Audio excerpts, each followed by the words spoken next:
ഞാൻ എഴുതിയ ഒരു കഥ വായിക്കാം. കഥയുടെ പേര് നിലവിളക്ക്. എൻ്റെ പേര് PR രാമചന്ദ്രൻ. എൻ്റെ ഫോൺ നമ്പർ 9349322844 എന്നാണ്. ഞാൻ വായിക്കാം. കല്യാണം കഴിഞ്ഞ് വരൻ്റെ വീട്ടിലേക്ക് പ്രവേശിക്കുകയാണ് പുതുപ്പെണ്ണ്. വരൻ്റെ സുഹൃത്തുക്കളും ബന്ധുക്കളും തൊട്ടു പിന്നിലുണ്ട്. വധു അമ്മായിയമ്മയെ നോക്കി. സാധാരണ കയ്യിൽ ഒരു നിലവിളക്ക് കൊണ്ട് തന്നിട്ടാണ് വീടിനകത്തേക്ക് പുതുപ്പെണ്ണിനെ കയറ്റുന്നത്. ഇതെന്താ ഇങ്ങനെ? എല്ലാവരും കേൾക്കെ ആ അമ്മ പറഞ്ഞു, നട്ടുച്ചയ്ക്ക് നിലവിളക്ക് കൊളുത്തി കൊടുത്താൽ അത് സൂര്യനെ ധിക്കരിക്കലാകും. അതുകൊണ്ട് ആ ആചാരം ഞങ്ങൾ ഉപേക്ഷിച്ചു. വലത് കാൽ വെച്ച് കയറ് എന്ന് പുറകിൽ നിന്ന് ആരോ പറഞ്ഞു. ഏത് കാൽ വെച്ചാൽ എന്താ? രണ്ടും നമ്മുടെ കാലല്ലേ, രണ്ടും ഒരുപോലെ പ്രാധാന്യമുള്ള കാലുകൾ തന്നെ. അമ്മ പറഞ്ഞു. അപ്പോൾ അദ്ദേഹത്തിൻ്റെ അച്ഛൻ അത് ശരിയാണെന്ന് പറയുന്നത് പോലെ ഒരു ചിരിയും തലകുലുക്കും. എന്നിട്ട് താൻ വലത് കാൽ വെച്ച് തന്നെയാണ് കയറിയത്. തൻ്റെ അമ്മ അങ്ങനെ പ്രത്യേകം പറഞ്ഞാണ് അയച്ചത്. അന്ന് വൈകുന്നേരം നിലവിളക്ക് കൊളുത്തുന്നതിന് വേണ്ടിയുള്ള ശ്രമങ്ങളിലായി ഞാൻ. അതിനായി വീട്ടിൽ നിന്ന് ഒരു നിലവിളക്ക് കല്യാണപ്പന്തലിൽ വന്ന് എല്ലാവരും കാണിക്കാൻ അമ്മ തന്നു വിട്ടിട്ടുണ്ട്. ഈയിടെയായി കല്യാണത്തിന്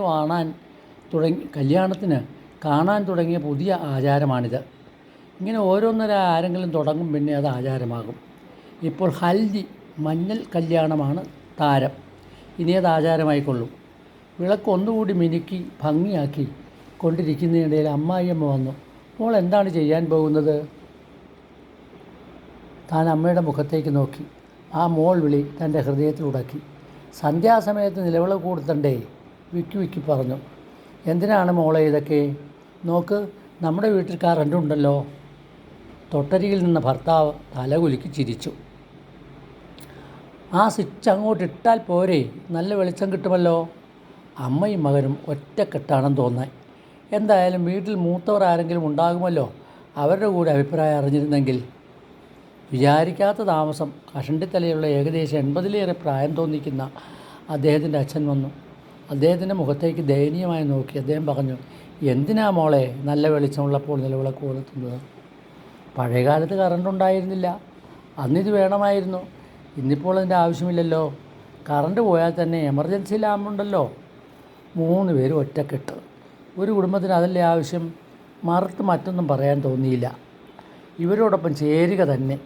ചിരിച്ചുകൊണ്ട് അകത്തേക്ക് കയറുമ്പോൾ വിചാരിച്ചു, എങ്കിലും മനസ്സിനൊരു മിന്നൽ. ആചാരലംഘനമാണ്. പിന്നെ ഒരു ചിരി. അതും കഴിഞ്ഞ് ചിന്തിച്ചപ്പോൾ അവർ പറഞ്ഞത് ശരിയാണെന്ന് തോന്നി. അമ്മ തന്നുവിട്ട നിലവിളക്ക് ഒരു ബോക്സിൽ പാക്ക് ചെയ്ത് മുറിയുടെ മൂലയ്ക്ക് തിരികെ. എന്നെങ്കിലും ആവശ്യം വന്നേക്കും താൻ വിചാരിച്ചു. സൂര്യനും കറണ്ടും എമർജൻസി ലാമ്പും പണിമുടക്കുന്ന ഒരു ദിവസം.